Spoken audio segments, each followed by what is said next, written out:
আসসালামু আলাইকুম ওয়া রাহমাতুল্লাহ। প্রিয় দর্শক, আজকের ভিডিওতে আপনাদের সাথে পবিত্র মাহে রমজানে করার জন্য 10টি গুরুত্বপূর্ণ জিকির নিয়ে আলোচনা করব ইনশাআল্লাহ। প্রিয় দর্শক, এই জিকিরগুলো অনেক সহজ কিন্তু অত্যন্ত গুরুত্বপূর্ণ। হয়তোবা আপনি জানেন না যে রমজান মাস ছাড়া অন্যান্য মাসগুলিতে আমরা যদি একটি নেকি করি তাহলে আল্লাহ তাআলা আমাদেরকে একটি নেকির বদলে 10টি নেকি দান করে থাকেন, কিন্তু পবিত্র মাহে রমজানে মহান রব্বুল আলামিন একটি নেকির বদলে 70টি নেকি দান করেন। সুবহানাল্লাহ। আল্লাহ রব্বুল আলামিন তার জিকির করার জন্য মুমিনদের নির্দেশ দিয়েছেন। তিনি বলেছেন, হে মুমিনগণ, তোমরা বেশি বেশি আল্লাহর জিকির করো এবং সকাল সন্ধ্যা তার পবিত্রতা ঘোষণা করো। সূরা আহজাব আয়াত 41-42। জিকির বিমুখ ব্যক্তির পরিণতি খুবই ভয়াবহ। যারা আল্লাহর জিকির করে না, আল্লাহ তাআলা তাদের শাস্তির কথা ঘোষণা করেছেন।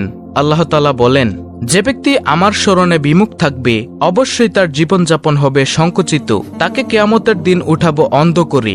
নাউযুবিল্লাহ। সূরা তাহা আয়াত 124। জিকিরকারী এবং জিকির থেকে বিমুখ এমন ব্যক্তিদের পার্থক্য বোঝাতে বিশ্বনবী সাল্লাল্লাহু আলাইহি ওয়াসাল্লাম ইরশাদ করেছেন। তিনি বলেন, যারা আল্লাহর জিকির করে এবং যারা করে না তাদের দৃষ্টান্ত হলো জীবিত ও মৃত ব্যক্তির মতো। সুবহানাল্লাহ। বুখারী শরীফের হাদিস। প্রিয় দর্শক, জিকিরের গুরুত্ব কতটুকু তা উল্লেখিত আয়াত ও হাদিস থেকেই অনুমান করা যায়। ভিন্ন ভিন্ন কালেমা সম্বলিত জিকিরের অনেক বর্ণনা রয়েছে হাদিস শরীফে। তার মধ্যে কিছু জিকির এমন যেগুলো পাঠ করা খুবই সহজ কিন্তু সওয়াব অফুরন্ত। তার মধ্য থেকে 10টি জিকিরের কথা আমি আপনাদেরকে জানাবো আজকে, আর সেগুলো হলো: নম্বর 1, সুবহানাল্লাহ।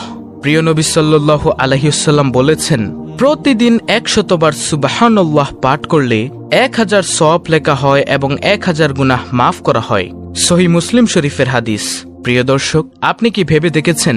একটু আগে আমি ভিডিও শুরুর দিকে বলেছিলাম যে রমজান মাস ছাড়া অন্যান্য মাসগুলোতে আমরা যদি একটি নেকি করি তাহলে আল্লাহ তাআলা আমাদেরকে একটি নেকির বদলে 10টি নেকি দান করে থাকেন, কিন্তু পবিত্র মাহে রমজানে মহান রব্বুল আলামিন একটি নেকির বদলে 70টি নেকি দান করেন।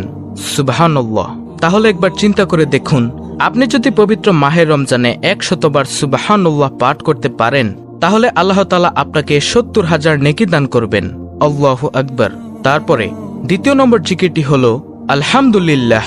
আলহামদুলিল্লাহ হচ্ছে এমন একটি জিকির যা মিজানের পাল্লাকে ভারী করার সর্বোত্তম দোয়া। তিরমিজি শরীফ, ইবনে মাজাহ, হাকিম, সহিহ আল জামের হাদিস। এবং দয়ার নবী সাল্লাল্লাহু আলাইহি ওয়াসাল্লাম বলেছেন এটি হলো সর্বোত্তম দোয়া। তাই প্রিয় দর্শক, পবিত্র মাহে রমজানে আমাদেরকে বেশি বেশি করে আলহামদুলিল্লাহর জিকির করা দরকার। তারপরে তৃতীয় নম্বর জিকিরটি হলো লা ইলাহা ইল্লাল্লাহ এর জিকির করা। প্রিয় নবী সাল্লাল্লাহু আলাইহি ওয়াসাল্লাম লা ইলাহা ইল্লাল্লাহ এর জিকির সম্পর্কে বলেন, এটি হলো সর্বোত্তম জিকির। তিরমিজি শরীফ, ইবনে মাজাহ, হাকিম, সহিহ আল জামের হাদিস। প্রিয় দর্শক, তাই আমাদের পবিত্র মাহে রমজানে লা ইলাহা ইল্লাল্লাহ এর জিকির বেশি বেশি করা দরকার। তারপরে চতুর্থ নম্বর জিকিরটি হলো সুবহানাল্লাহি ওয়ালহামদুলিল্লাহি ওয়ালা ইলাহা ইল্লাল্লাহু আল্লাহু আকবার। এই জিকিরগুলোকে প্রিয় নবী সাল্লাল্লাহু আলাইহি ওয়াসাল্লাম বলেছেন পৃথিবীর সকল কিছুর চেয়ে আল্লাহর রাসূল সাল্লাল্লাহু আলাইহি ওয়াসাল্লামের কাছে অধিক প্রিয়। সহিহ মুসলিম শরীফের হাদিস। অর্থাৎ এই জিকিরগুলো প্রিয় নবী সাল্লাল্লাহু আলাইহি ওয়াসাল্লামের কাছে অধিক প্রিয়। প্রিয় দর্শক, জিকিরটি আমি আপনাদেরকে আবার বলে দিচ্ছি, সুবহানাল্লাহি ওয়ালহামদুলিল্লাহি ওয়ালা ইলাহা ইল্লাল্লাহু আল্লাহু আকবার। তারপরে পঞ্চম নম্বর জিকিরটি হলো সুবহানাল্লাহি ওয়া বিহামদিহি। এই জিকিরটি প্রতিদিন 100 বার পাঠ করলে সমুদ্রের ফেনা পরিমাণ সগীরা গুনাহ থাকলেও আল্লাহ তাআলা এই জিকিরগুলো পাঠ করার জন্য তাকে মাফ করে দিবেন। সুবহানাল্লাহ। সহিহ বুখারী, সহিহ মুসলিম শরীফের হাদিস। প্রিয় দর্শক, আর যদি আপনি এই জিকিরটি পবিত্র মাহে রমজানে পাঠ করতে পারেন তাহলে আল্লাহ তাআলা আপনাকে কত নেকি দান করবেন এবং কত গুনাহ মাফ করবেন তা আমাদের চিন্তার বাইরে। তাই আমরা সব সময় সুবহানাল্লাহি ওয়া বিহামদিহি এই জিকিরটি বেশি বেশি পাঠ করার চেষ্টা করব ইনশাআল্লাহ। তারপরে আজকের ভিডিওর 10টি জিকিরের মধ্যে 6 নম্বর জিকিরটি হলো সুবহানাল্লাহি ওয়া বিহামদিহি সুবহানাল্লাহিল আজিম। নবী করিম সাল্লাল্লাহু আলাইহি ওয়াসাল্লাম বলেছেন, সুবহানাল্লাহি ওয়া বিহামদিহি সুবহানাল্লাহিল আজিম। এই কালেমাগুলো জিহ্বায় উচ্চারণে সহজ কিন্তু মিজানের পাল্লায় ভারী এবং দয়াময় আল্লাহ তাআলার নিকট অধিক প্রিয়। সুবহানাল্লাহ। সহিহ বুখারী, সহিহ মুসলিম শরীফের হাদিস। প্রিয় দর্শক, কত সহজ জিকির সুবহানাল্লাহি ওয়া বিহামদিহি সুবহানাল্লাহিল আজিম। কিন্তু এই জিকিরগুলো কিয়ামতের দিন মিজানের পাল্লায় ভারী হবে এবং মহান আল্লাহ তাআলার কাছে এই জিকিরগুলো হবে অনেক প্রিয়। তারপরে 7 নম্বর জিকিরটি হলো সুবহানাল্লাহিল আজিম ওয়া বিহামদিহি। যে ব্যক্তি সুবহানাল্লাহিল আজিম ওয়া বিহামদিহি পাঠ করবে, প্রতিবারে জান্নাতে তার জন্য একটি করে খেজুর গাছ রোপণ করা হবে। সুবহানাল্লাহ। অর্থাৎ আপনি সুবহানাল্লাহিল আজিম ওয়া বিহামদিহি পাঠ করবেন, আল্লাহ তাআলা আপনার জন্য জান্নাতে একটি করে খেজুর গাছ রোপণ করবেন। সুবহানাল্লাহ।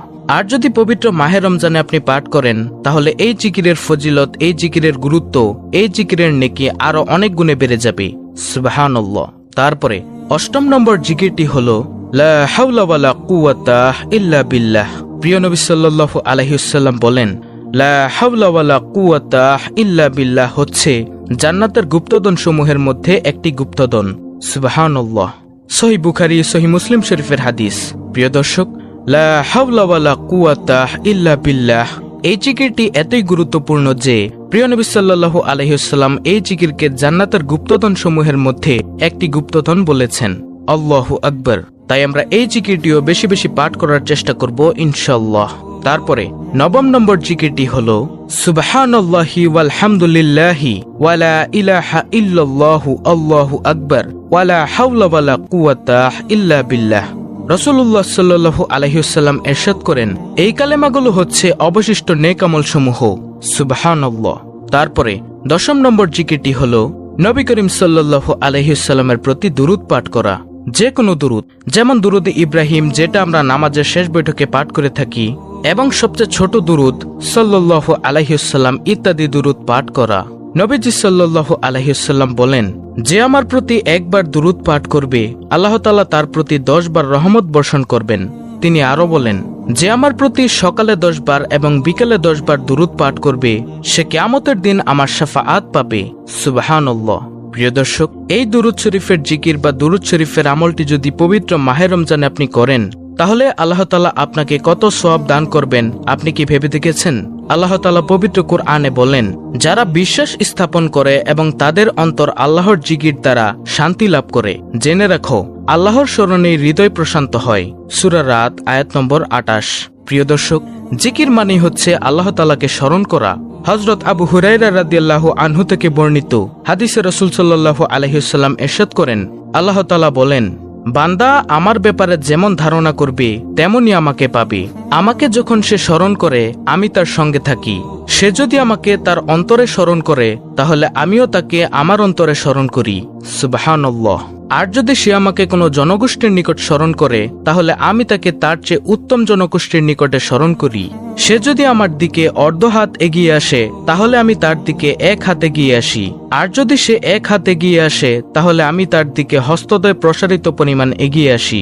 যদি সে আমার দিকে হেঁটে আসে, তাহলে আমি তার দিকে দ্রুত হেঁটে আসি। আল্লাহু আকবার, আল্লাহু আকবার। বুখারী ও মুসলিম শরীফের হাদিস। প্রিয় দর্শক, আজকের ভিডিওতে বর্ণিত জিকিরগুলো অনেক সহজ এবং অত্যন্ত গুরুত্বপূর্ণ। তাই শুধু রমজান মাসে নয়, সব সময় আমরা এই জিকিরগুলো পাঠ করার চেষ্টা করব ইনশাআল্লাহ। আল্লাহ তাআলা পবিত্র মাহে রমজানের শুরু থেকে শেষ পর্যন্ত যেন আমাদেরকে বেশি বেশি এই জিকিরগুলো করার তৌফিক দান করেন। আমিন।